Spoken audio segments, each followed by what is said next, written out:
Bonjour, bienvenue sur l'Argus.fr. On est ici au salon de Bruxelles. C'est le premier événement automobile de cette année 2020 et on vous présente le Mazda MX-30, le premier véhicule électrique de la gamme Mazda, un véhicule qui avait été dévoilé à l'automne dernier au salon de Tokyo et qui fait ici sa première apparition publique en Europe.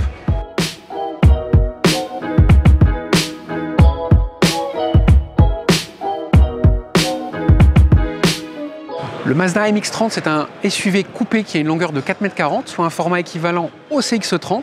Ce véhicule électrique a une puissance de 140 chevaux, une autonomie de 200 km. Ça paraît faible pour le segment, mais Mazda le justifie par plus de légèreté et ça permet aussi de réduire l'empreinte CO2 du véhicule.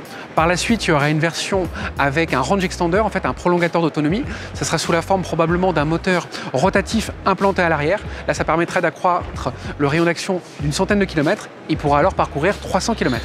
Alors comme son nom l'indique, MX-30, ça peut aussi faire référence à MX-5, le roadster de la gamme. Donc là, on a des lignes de coupé avec un pavillon très fuyant. C'est un SUV coupé qui justement cache sa porte arrière par un système d'ouverture antagoniste. Donc ça fait une référence à la RX-8. C'est aussi une spécificité Mazda. Et puis ce qui est étonnant aussi, c'est cette personnalisation avec cette livrée bicolore qu'on n'a jusqu'alors jamais vue dans la gamme Mazda.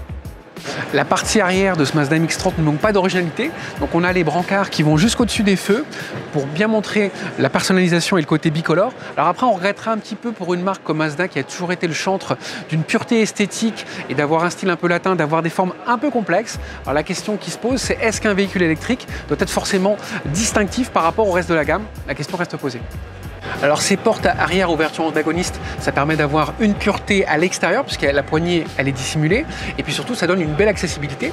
Alors à bord du Mazda MX-30, on retrouve la planche de bord par Strat des nouvelles réalisations de la marque. Ça donne un côté premium, haut de gamme et épuré.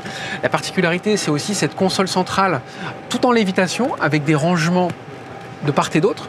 On a un petit clin d'œil aussi avec du liège dans le véhicule parce que Mazda, c'est une marque qui fête ses 100 ans cette année et qui à l'origine fabriquait des bouchons en liège, donc le clin d'œil est assez amusant.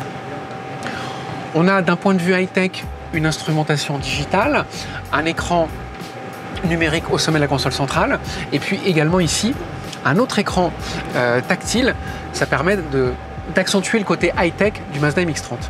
Alors à l'arrière du Mazda MX-30, on a un espace qui est plutôt exigu, notamment en termes d'espace aux jambes et de garde-au-toit. Ça, c'est le revers de la médaille des portes à ouverture antagoniste.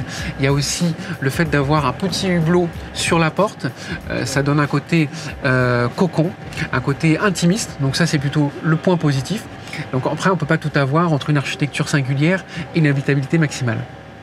Le Mazda MX-30 sera commercialisé en France à partir du mois de septembre 2020. Il y aura une First Edition qui sera proposée au prix de 34 400 €.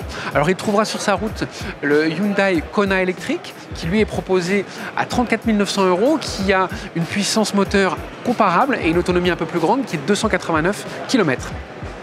Nous, on vous remercie de votre fidélité sur l'Argus.fr. On reste en contact sur les réseaux sociaux, notre chaîne YouTube et notre page Facebook. On vous donne rendez-vous très bientôt sur l'Argus.fr. Bye bye.